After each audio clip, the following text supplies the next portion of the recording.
ક્યારે આવવાની છો ઘરે ઉત્તરાયણ માટે? સર ઉત્તરાયણની 2 દિવસની રજા જોઈએ છે મને, ઘરે જવું છે તો. મેળ તો નહીં પડે, વર્કલોડ બહુ છે, છતાં જોઈએ આપણે. હા મમ્મી આવી જઈશું.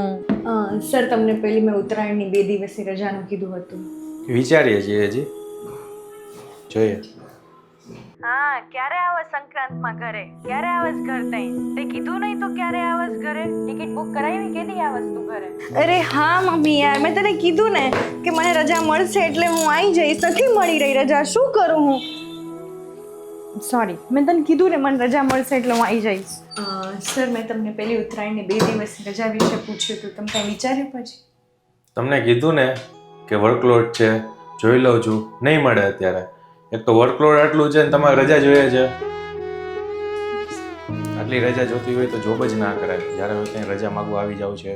તે કીધું નહીં તો ક્યારે કરાવી કેદી? હા ક્યારે આવસ? મેળ તો નહીં પડે, તમને કીધું ને નહીં મળે અત્યારે. હા મમ્મી, હા કદાચ રજા નહીં મળે મમ્મી.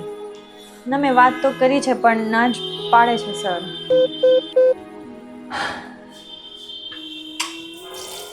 પોતાના જ ઘરે જવા માટે બીજાની રજા લેવી પડશે એવી કોને ખબર હતી?